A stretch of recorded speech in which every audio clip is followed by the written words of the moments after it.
Some of you may be wondering why I did this instead of just running a piece of strut all the way along the end and then welding it on. Well, that's one of the mysteries of my thought process. It was an afterthought. So I was never going to put these pieces on here. I thought it'd be fine without them, but for some reason I added them in and now it's just whatever. I guess in a perfect world I could have gone through and cut all these down 1 5/8 and then just welded one long piece on. But for whatever reason, me being a dum-dum and not thinking it through, I just decided to do it that way. I don't know. Maybe it's stronger like that. Who knows? But regardless, things are starting to come together here. If you're curious about where I came up with this design, it was kind of in my head. It's a combination of the 1960s Thiacals, which had a similar setup like this, and the difference between the 1960s and the 1980s ones. The 1980s ones have a window that slants back very slightly, and the 1960s ones were flat. So I put like a 5-degree tilt. You can kind of see that on the window, so that kind of combined the two. So it's a 1960s / 1980s Spryte, kind of a combination of the two. Although obviously this whole thing is going to be different from the factory, but this way it's more configurable with the Unistrut.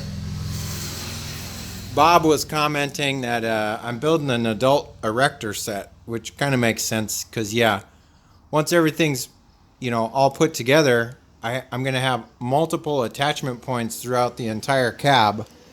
One of the other reasons I used Unistrut is simply because of this. You guys may remember way back in 2015, I built this tub for hauling gear for the Baja when we had mat tracks on it.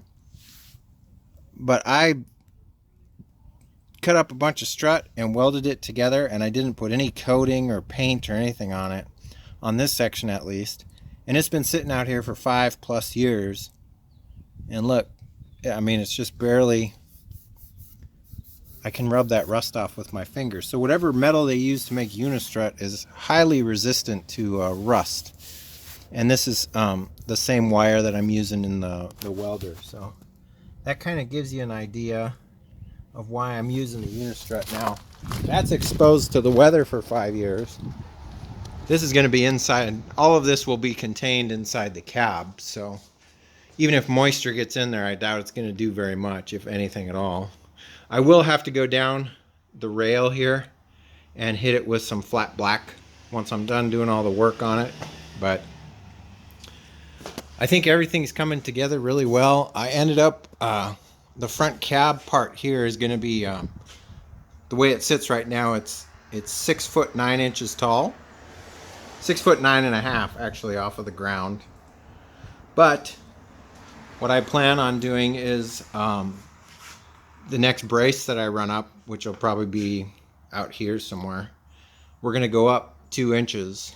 So we'll end up at about 7 feet from the ground. So there'll be a slight slant in the roof from the cab going back into the storage area. Gives it just a little bit more height, and it gives the body a little bit more aesthetic appearance. Rather than just being 100% flat, we'll have like a little slope on the front there.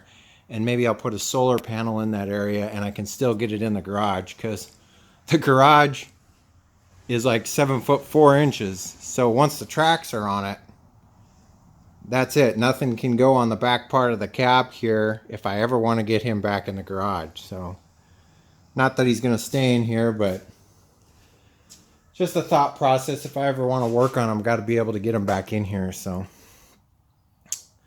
I think that's going to be it for today, guys. I am I'm out of chop saw blades, so now I'm waiting on blades to show up. So until that happens, there probably won't be another episode coming out. If If you guys like this episode, give me a thumbs up.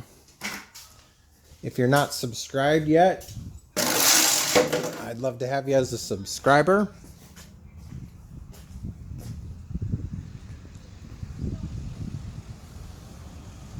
But as always, guys, take care, and I'll catch you next time. See you later. Bye-bye.